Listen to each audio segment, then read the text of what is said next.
D'abord, le rappel de l'essentiel de l'actualité de ce mercredi 16 octobre. Un automobiliste de 52 ans est en garde à vue depuis hier soir à Paris. Il est soupçonné d'avoir volontairement écrasé un cycliste. Des témoins décrivent une scène d'horreur. Les deux hommes auraient eu une altercation. Une enquête est ouverte pour meurtre. Le cycliste avait 27 ans. C'est un drame qui nous a tous interpellés aujourd'hui. Un cycliste de 27 ans a donc été tué hier à Paris dans des conditions absolument terribles puisqu'il aurait été percuté et écrasé volontairement par un automobiliste après une altercation. Un drame qui pose beaucoup de questions. On va se les poser, mais d'abord les faits avec Benjamin Delombre. Quand ces images sont tournées hier soir, le choc a eu lieu quelques dizaines de minutes plus tôt. Derrière ce grand drap blanc au milieu du trafic de ce quartier de l'ouest de Paris repose le corps d'un cycliste. On aperçoit ici son vélo. Selon certains témoins, l'homme de 27 ans a été tué sur le coup, sciemment percuté par un automobiliste. Cet homme est arrivé juste après les faits. On a vu un homme étendu qui était juste devant ici, par terre, même pas recouvert. À mon avis, c'était déjà trop tard. Beaucoup de personnes de la police qui étaient là, aussi bien que des pompiers. D'après des sources policières, il est 17h45 lorsqu'une altercation éclate entre un conducteur d'une cinquantaine d'années, en voiture avec sa fille adolescente, et un homme à vélo. L'échange est houleux. C'est peu après que l'automobiliste aurait volontairement percuté le jeune homme. Ce responsable de l'association cycliste à laquelle appartenait la victime dénonce des comportements extrêmes.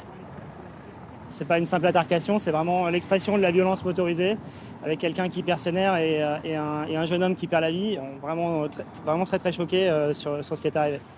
Le drame s'est déroulé sur un boulevard très fréquenté où bus, voitures et vélos se partagent la route. Ici, les échanges tendus ne sont pas rares. On tombe parfois sur des gens un peu dangereux, un peu bizarres. Il y a souvent des altercations. J'ai déjà reçu des insultes sans raison. On sent que les gens sont agacés. À la suite de la mort du cycliste, une enquête pour meurtre a été ouverte par le parquet de Paris. En 2023, 221 personnes ont été tuées sur les routes, alors qu'elles étaient à vélo. Voilà, alors une enquête pour meurtre est ouverte, on l'a dit, sans préjuger des conclusions de cette enquête. Ce qu'on peut dire ce soir, c'est forcément que, évidemment, c'est un drame qui nous glace tous le sang et qui illustre aussi ce qu'on peut constater en tant que Parisien, en tout cas, c'est-à-dire une montée des tensions entre les automobilistes et les cyclistes. Oui. Je crois qu'il y a vraiment une montée des tensions. Alors là, c'est un drame absolu et c'est un meurtre, parce que si la personne s'est acharnée comme ça, c'est profondément... Mais je crois que si on veut dépasser le fait divers, je crois qu'il y a un vrai sujet de partage de l'espace. On le dit souvent, mais il va falloir qu'on en prenne conscience. Moi, je circule beaucoup à pied et en taxi et en métro. Mais à pied, je vois aujourd'hui des vélos qui circulent partout, qui ne s'arrêtent jamais à un passage pour piétons, etc. Mais dans les voitures, on le voit aussi, qui ne respectent pas le feu rouge. Donc il y a une vraie réflexion à avoir sur le partage de l'espace, parce que ça devient extrêmement délicat, dangereux et donc violent. Donc on ne peut pas continuer à fermer les yeux. Il faut éduquer l'ensemble des citoyens. Là, ce n'est pas un problème d'éducation, c'est un problème de sanction. D'après ce qu'on sait de cette affaire, le comportement du cycliste n'est pas en question. Non, je le précise du tout. Quand même parce que non, mais effectivement, je pense qu'il faut dissocier ce fait divers qui est absolument atroce, où de toute évidence, d'après les premiers témoignages, le cycliste, suite à au fait que la voiture lui ait coupé la route, se soit énervé, et on peut le comprendre, est tapé sur le capot de la voiture, et ce conducteur qui n'est rien d'autre, d'après les éléments qu'on a, qu'un meurtrier qui délibérément a foncé dans le cycliste, et le problème du partage effectivement de l'espace public. Je circule à vélo à Paris, et pas que, dans la ville où j'habite, qui est à côté de Paris. Dans ma ville, je dois dire que les pistes cyclables sont très bien faites et qu'il y a finalement très peu d'altercations, parce que précisément, la ville a été repensée entièrement en fonction de ça. Il y a un vrai problème à Paris, un véritable problème, où les pistes cyclables, en tout cas toutes celles que je pratique, et c'est quand même pas mal finalement, ne sont pas toujours faites de façon ni logique, ni convenablement pensée et pour les cyclistes et pour les automobilistes. Et dans les deux cas, ça ne va pas, puisqu'on a des pistes cyclables qui doivent traverser des voies de voitures, donc ça énerve les voitures, ça énerve les cyclistes. Rien n'est pensé comme il faut. On a voulu transformer à la va-vite une ville qui n'était pas faite pour être une ville pour les vélos, et on a voulu faire ça très vite et on l'a fait très mal. C'est la fameuse phrase de Rachida Dati, on découvre un matin qu'on a une piste cyclable en bas de chez soi. C'est pas faux, c'est pas faux. Il a fallu faire vite et je comprends très bien qu'Anne Hidalgo ait voulu faire vite et il n'est pas question de remettre en cause le fait qu'il faut rendre Paris plus accueillant pour les cyclistes. Mais c'est vrai que sur une ville conçue pour la voiture, on a voulu mettre des pistes cyclables sans tout repenser, ce qui n'est pas le cas effectivement dans un certain nombre de villes de province et ce qui n'est pas le cas à l'étranger. On cite souvent Amsterdam où tout a été repensé pour que ça circule. Donc c'est vrai que les aménagements tels qu'ils sont accidentogènes. Après, c'est vrai qu'il y a d'abord il y a un énervement de tout le monde contre tout le monde parce qu'on parle des automobilistes contre les vélos, mais aussi des piétons contre les cyclistes parce qu'il y a des pistes cyclables où quand les gens traversent, ils se font klaxonner voire renverser par des vélos. Et c'est vrai qu'en ce moment dans l'espace public, je suis parisien, donc moi je peux témoigner de ce qui se passe à Paris. C'est vrai qu'avant c'était piéton automobiliste, maintenant c'est tout le monde.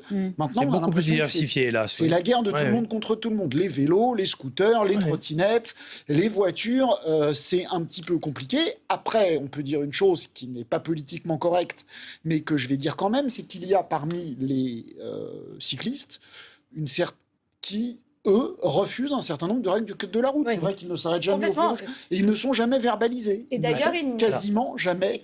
Il n'y a pas nécessité, pour compléter, il n'y a pas nécessité de connaître son code de la route pour avoir le droit de circuler à vélo. C'est un vrai souci. Voilà, un certain nombre de policiers souhaitent une immatriculation pour les vélos pour qu'on puisse les verbaliser. Et c'est vrai que, si je le dis de façon un peu provocante, les vélos ne veulent jamais ralentir, ne veulent jamais se soumettre à des règles au motif qu'ils sauvent la planète, ce qui n'est pas faux. C'est vertueux. C'est vertueux de rouler à vélo. Ça n'exonère pas d'un certain nombre de règles. Encore une fois, je rappelle, totalement dissocié du fait divers. A priori, là, c'est la voiture qui a coupé la route de la piste cyclable. Rokhaya Diallo, on ne vous a pas encore entendu sur le sujet. Oui, je n'ai pas forcément grand-chose à ajouter par rapport à ce qui a été dit, si ce n'est qu'il y a une volonté politique qui doit aussi se traduire par un changement culturel. Donc c'est vrai que consacrer l'urbanisation de Paris à l'idée qu'il faut effectivement adopter des modes de circulation qui sont moins polluants, ça fait complètement sens sur le papier, mais si ça ne s'accompagne pas d'une transformation culturelle, d'une volonté vraiment de partager l'espace public qui est vraiment ancrée en fait dans les pratiques quotidiennes et dans une volonté réelle, c'est compliqué. On ne peut pas imposer en fait une telle transformation sans qu'il y ait une formation, sans qu'il y ait vraiment dans les pratiques quotidiennes une mobilisation en fait des personnes pour ça. Une acceptation aussi des automobilistes, parce qu'on n'a pas quand même des automobilistes de partager l'espace. Est-ce qu'il n'y a pas un côté les voitures ont été dominantes pendant des années et là elles doivent partager l'espace public et il y a une difficulté à l'accepter. En fait, c'est une suprématie qui va se c'est la suprématie en fait de la conduite automobile qui doit se déplacer quoi. Et je pense que quand on se vit comme automobiliste et qu'on l'a pratiqué pendant des décennies, c'est compliqué de se projeter différemment dans l'espace. Donc je pense que c'est là-dessus qu'il faut travailler. À l'inverse, comme le dit Gilles, effectivement, il y a beaucoup de comportements excessifs chez les cyclistes qui pensent qu'ils ont raison. Moi, je le vois vis-à-vis des piétons. C'est affolant. Ils passent à fond sur les passages piétons, etc. Mais comme si on n'existait pas. C'est en clair, comme en plus, il faut regarder des deux côtés. Bonjour les gars. Moi, j'utilise beaucoup le taxi. Mais je suis admiratif des chauffeurs de taxi aujourd'hui. Parce qu'effectivement, comme il n'y a pas de culture, et il n'y a plus de règles, ou il n'y a pas assez de règles, ou elles ne sont pas appliquées, mais les chauffeurs de taxi, ils vivent un enfer. Parce qu'eux, ils sont condamnables sitôt qu'ils ont le moindre accrochage avec un cycliste ou un piéton. Mais vous les voyez, vous vous dites, mais ça devient un sacerdoce de conduire en ville quand on est un professionnel. Mais il y a une vraie absurdité à ce qu'on puisse conduire en deux roues sur des voies qui sont aussi celles des voitures, même si elles sont séparées parfois juste d'une trace blanche, sans avoir l'obligation de passer son code. C'est complètement absurde. D'ailleurs, ça n'est pas qu'une histoire de deux roues, puisque les voitures ont affaire avec les motos et avec les scooters depuis des années et que même s'il y a parfois de l'énervement, ça ne pose pas autant de problèmes. Mais il y a un vrai problème, moi j'en vois. Il se trouve que je conduisais des voitures avant de me soucier de l'écologie et de conduire désormais des vélos et je me rends compte à quel point je croise sur les pistes cyclables et sur ces voies qui sont entre deux pistes cyclables où on doit nécessairement partager l'espace avec les voitures, d'autres cyclistes qui véritablement ne connaissent absolument pas le code, ne connaissent pas les règles de la priorité, ne connaissent pas les règles du céder le passage, ne connaissent pas les règles des ronds-points, ne connaissent pas les règles des croisements. C'est impossible que ça fonctionne, cette histoire-là. C'est absurde qu'il n'y ait pas une obligation, dès lors qu'on prend son vélo ailleurs que dans son jardin, d'avoir son code de la route. Je trouve que ça souligne assez bien la difficulté auxquelles sont soumises les politiques parce qu'ils doivent faire vite. Et c'est vrai que quand on a commencé à parler du climat, quand il y a eu une sorte d'appétence pour le vélo, eh bien les maires, là on parle d'Anne Hidalgo, mais c'est pareil partout, les édiles locaux ont été sommés de faire des aménagements rapidement. Mais c'est vrai que quand on les fait rapidement, eh bien, on les fait de manière pas terrible et accidentogène. Et ils les auraient fait moins rapidement, eh bien, la même aurait été accusée de ne pas faire assez pour le vélo. Donc là, il y a un rythme entre ce que le politique est capable de faire pour le faire bien et ce qu'exige la société qui est assez compliqué. C'est assez compliqué de trouver le bon rapport entre la qualité et la rapidité. On va accueillir Pierre Chasseret dans la discussion avec nous, qui est porte-parole de l'association 40 millions d'automobilistes. Alors vous défendez les automobilistes, c'est votre position. Est-ce qu'il n'y a pas quand même un problème? Les automobilistes ne sont plus la première manière de se déplacer dans Paris, puisqu'il y a moins de voitures aujourd'hui que de cyclistes. Est-ce qu'il y a un certain nombre d'automobilistes qui ont du mal à supporter cette situation et qui peuvent devenir complètement fous? Alors peut-être pas au point, évidemment, de ce qu'on a vu hier soir, qui est une situation complètement extrême, mais il y a quand même une violence des altercations qui sont en hausse. Il n'y a pas c'est pas parce qu'on est sur un vélo qu'on est forcément intelligent, et c'est pas parce qu'on est forcément en voiture qu'on est comparable à cette personne qui a commis l'irréparable. Je pense que la violence, elle existe partout. Vous pouvez être quelqu'un de violent dans n'importe quel type de société. La violence n'est pas conditionnée au fait que vous êtes soit un automobiliste, soit un motard, soit un cycliste. Il ne faut pas caricaturer les choses en ce sens. Moi, je pense que la voiture, ce que conduit un automobiliste, elle a du sens dès lors que vous avez des parcours qui le justifient. C'est bien beau de vouloir tout faire à vélo, de parler au parisianisme intégral, où on ne pense qu'à celui qui a que des distances raisonnables à faire et qui peut prendre effectivement les transports en commun lorsqu'ils fonctionnent et lorsqu'ils ne sont pas en grève. Et puis, vous avez tous ceux qui habitent à 15-20 km de la capitale, dont les trajets ne sont pas bien desservis. Et là, il faut les entendre. Moi, j'ai habité pendant un temps dans les Yvelines. J'étais dans une ville qui s'appelle Marly-le-Roi. Vous étiez à quelques kilomètres de Paris. Je passais 3 fois moins de temps à prendre la voiture qu'à prendre les transports en commun. Dans ce sens, vous imaginez bien que personne ne lâche sa voiture. Il vaut mieux comprendre l'usage avant de porter le discrédit sur tout un usage. La voiture est nécessaire, c'est une certitude, au même titre que j'ai énormément de respect pour les gens qui prennent leur vélo. Ils ont le droit. Par contre, il y a une chose qui est sûre. D'un côté, il y a des gens qui respectent le code de la route. Ça, ce sont les automobilistes. De l'autre côté, vous avez des usagers cyclistes qui, on ne va pas se mentir, moi, j'ai jamais vu un cycliste s'arrêter au feu rouge. Jamais. Ça n'arrive pas. Jamais. Certains ne s'arrêtent pas, mais certains s'arrêtent. Notre chef d'édition, qui est cycliste, me dit dans l'oreillette, moi, je m'arrête au feu rouge. On en a une, en tout cas, ici. Et Tristan aussi. Alors, vous savez, je vais vous faire rire parce qu'on est en train d'établir une enquête avec notre association. On s'est posté à plusieurs points de la capitale et puis ce qu'on va avancer sera constaté par l'huissier de justice. On s'est pointé à différents endroits de la capitale avec des caméras. Le résultat est affligeant. On est proche des 100%. Donc malheureusement, ceux qui s'arrêtent sont vraiment, vraiment minoritaires. Et c'est malheureux parce que j'entends même des présidents d'associations de vélos qui vous disent « je grille les feux pour ma sécurité ». Moi, quand j'entends ça, et je vous assure que ce n'est pas des blagues, le président de la Fédération des usagers de la bicyclette, pour ne pas le citer, il dit « quand on grille un feu, c'est pour notre sécurité ». Alors vous imaginez si les automobilistes disaient la même chose, on trouverait ça fou. Je pense qu'il faut revenir à un petit peu de pragmatisme, au respect du code de la route par tous, les usagers à vélo comme les usagers en voiture. Et pour ce qui est du drame qui est survenu, l'enquête dira véritablement, mais si véritablement, comme on l'a présupposé, c'est un acte volontaire de rouler sur quelqu'un, alors là, on n'est pas dans le cadre d'un automobiliste. Si c'est volontaire, ça s'appelle un meurtre. Vous restez avec nous, Pierre Chasseret. On va accueillir dans la discussion Marion Soulet, qui est porte-parole de l'association Paris-Ancel, une association de cyclistes et de promotion des mobilités douces, dont je crois la victime était un membre actif. Bonsoir Marion Soulet, merci d'être avec nous. J'imagine que vous voulez commencer par avoir un mot pour la victime ce soir. Oui, pour la victime. Quand on a appris ça hier, on était très choqués tous d'apprendre qu'un cycliste pouvait se faire volontairement écrasé par un automobiliste. Et pour nous, ça a été un grand choc. Et puis ce matin, on a appris aussi que c'était malheureusement un membre actif de notre association.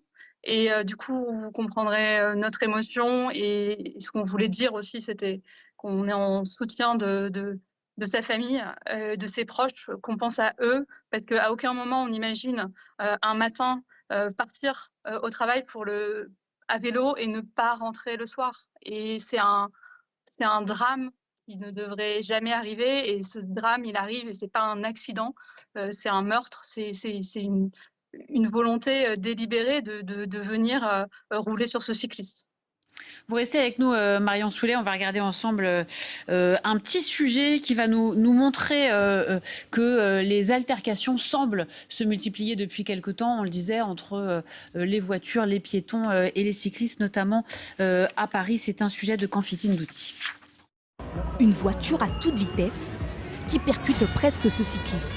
Une autre, frôlant de quelques centimètres cette bicyclette.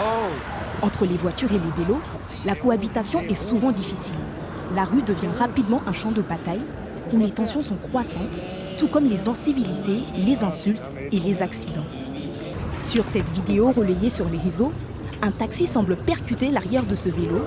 Rapidement, le temps monte. Quelques mètres plus tard, les deux hommes s'arrêtent et en arrivent aux mains. Une altercation violente que tentent de contenir ces piétons.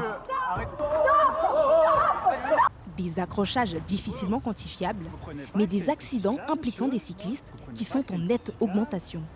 En 2023, 226 cyclistes sont morts sur les routes de France, dépassant pour la 3e année consécutive le seuil des 200 morts. Marion Soulet, vous êtes toujours avec nous, porte-parole de l'association Paris en selle. Est-ce que vous constatez à l'association, vous aussi, cette hausse des incivilités, des altercations entre les cyclistes et des automobilistes notamment? J'allais dire bien sûr, parce que évidemment, le nombre d'automobilistes dans Paris diminue, mais le nombre de cyclistes augmente aussi énormément. Et malheureusement, à vélo, on n'est pas toujours en sécurité. Et j'ai entendu qu'on parlait du respect du code de la route juste avant avec Pierre Chasseret. Et j'ai envie de dire, monter sur un vélo. Et j'aimerais bien savoir aussi, quand vous montez sur un vélo, vous vous rendez compte du nombre de refus de priorité, du nombre d'automobilistes qui sont au téléphone en vélo. Et en fait, ça met en danger, parce que ça met en danger les cyclistes. Autant un cycliste qui grille un feu rouge, il fera jamais de mal à une automobile. Et j'ai pas dit qu'il fallait griller les feux rouges, etc. Mais il y a quelque chose qui est absolument... la violence, elle est du côté des véhicules motorisés. C'est eux qui, malheureusement, peuvent tuer les usagers vulnérables que sont les piétons et les cyclistes. Et c'est bien de remettre ça aussi au milieu dans le débat, parce que c'est vraiment ça le sujet. Et là, pour le coup, on est sur un niveau de violence routière qui, en effet, est l'apogée. Heureusement, il n'y a pas des drames tous les jours comme ça, mais tous les jours, les cyclistes, ils sont mis en danger par des automobilistes. Tous les jours. Et concrètement, c'est cette violence des véhicules motorisés qui, eux, ont leur carrosserie pour les protéger. On n'est pas égaux sur la route. On est en train de... Nous, on met notre vie en danger quand on a une altercation avec les automobilistes, et ce drame, il vient nous le répéter. Et c'est faux de nous mettre à un pied d'égalité en disant qu'un cycliste qui grille un feu rouge, c'est le même danger que ce que font tous les jours sur la route les voitures. Pierre Chasseret, c'est vrai que évidemment le non-respect du code de la route n'est pas l'apanage des cyclistes, et quand une voiture grille un feu, évidemment ça peut avoir des conséquences bien plus dramatiques que quand c'est un vélo qui le fait. Ben oui, mais le vélo, il est victime. Alors, je voudrais répondre à plusieurs points. Je les ai bien notés. Déjà, sur Pierre ne fait pas de vélo. Alors déjà, c'est mal me connaître, déjà dans un premier temps. Parce que s'il y en a un qui est vraiment un passionné de vélo et qui fait du vélo toutes les semaines au quotidien, c'est moi. Donc on arrête un petit peu les raccourcis en faisant passer le DG de 40 millions d'automobilistes pour quelqu'un fanatique de la voiture, anti-vélo, c'est pas le cas. Si vous connaissiez un petit peu mon pédigré, vous sauriez que je travaille ardemment avec une association de cyclistes qui s'appelle Mon vélo est une vie et qui n'appelle pas les cyclistes à griller les feux et qui accepte, lorsque je montre quelque chose, notamment sur le non-respect du code de la route, qui accepte de travailler dessus. Sur la problématique du téléphone portable au volant, vous avez raison, c'est le cancer de la sécurité routière, le téléphone portable au volant. Qu'est-ce que vous voulez que je vous dise de plus et plus clairement que ça? Je condamne l'usage du téléphone portable au volant. C'est pas pour autant que je me place au-dessus de la mêlée, je suis pas parfait. Mais comme en tant que cycliste, je ne suis pas parfait. Il m'arrive aussi de faire des bêtises. Le problème, c'est qu'il va falloir entendre que si demain, quand bien même un automobiliste est fautif, c'est pas la bonne question de savoir qui est fautif, c'est de savoir quelle est la conséquence. La conséquence, quand vous avez un cycliste qui décède, c'est ça le drame. Vous dites, il n'y a pas des drames, heureusement, sur la route tous les jours. Si, il y en a tous les jours des drames sur la route. Vous vous trompez une nouvelle fois. Et les cyclistes sont impliqués en tant que victimes, fatalement, systématiquement, mais ils ne sont pas victimes d'une violence des voitures, comme vous le dites. Il n'y a pas de violence de la voiture. Il y a des comportements humains avec quelquefois des erreurs qui sont faites. Et quelquefois, lorsque vous êtes sur votre vélo, et je ne comprends pas pourquoi vous ne condamnez pas ouvertement, comme je le fais du côté des automobilistes, l'usage du téléphone portable au volant. Moi, je ne comprends pas que vous cautionnez, par exemple, le fait qu'un cycliste grille des feux avec un casque audio sur les oreilles et en train de faire n'importe quoi. Parce que si demain, lorsque vous êtes en voiture, vous percutez cet usager parce que vous ne l'avez pas vu, eh bien, dans ce cas-là, la conséquence sera dramatique. Et je rajouterai un dernier point. Sachez qu'à tous les cyclistes, quand vous grillez un feu, ça veut dire que vous partez du principe que l'automobiliste, lui, respecte le code de la route et s'arrête lorsque son feu est rouge. C'est ça le drame. C'est que vous partez du principe que les autres respectent. Parce que ceux qui ne le respectent pas se mettent en danger eux-mêmes en pensant bel et bien, parce que oui, c'est une réalité, il y a quand même plus d'automobilistes qui s'arrêtent au feu que de cyclistes. Donc arrêtons avec ça, je pense que chacun doit assumer, et quand on est en média, sur un média aussi prestigieux que France Info, et qu'on dirige une association de cyclistes, on ne dit pas que c'est normal de griller un feu rouge. On doit le condamner fermement. Voilà. Marion Soulet. Alors, j'ai absolument pas dit qu'on ne devait pas griller le feu rouge. Enfin, que les cyclistes avaient le droit de griller les feux rouges. C'est absolument pas ce que j'ai dit. Ce que j'ai dit, c'est que globalement, aujourd'hui, les cyclistes ils sont mis en danger par les véhicules motorisés. Et la première chose qui met en danger les cyclistes, c'est notamment le refus de priorité quand un automobiliste tourne. Et M. Chasseret dit, on peut parier vous pariez sur le fait que les voitures respectent le code de la route. Non, les cyclistes, ils savent bien qu'ils mettent leur vie en danger parfois. Ils sont sur leur vélo, ils n'ont pas de carrosserie pour les protéger. Donc ils savent très bien qu'ils doivent être prudents. Et la grande majorité des cyclistes sont des gens absolument prudents sur leur vélo. Et globalement, hein, nous, ce qu'on vient de dire, c'est que ce drame, c'est quand même l'apogée, et c'est juste une réalité, en fait. C'est un fait. Dans la ville, ce sont les voitures qui tuent les cyclistes et les piétons. Ce sont les voitures, et elles sont dans la plupart des cas responsables de ces accidents. Et c'est pas une fatalité. C'est pas une fatalité. Et nous, ce qu'on veut aussi, c'est que ce soit plus simple pour les cyclistes de porter plainte quand on a des témoins aujourd'hui, que l'on accepte que la justice et la police acceptent de prendre nos plaintes, acceptent de les traiter, et qu'on puisse mettre fin à cette impunité, parce que je pense que cet accident, il vient aussi malheureusement d'un certain sentiment d'impunité qu'ont les voitures vis-à-vis des cyclistes.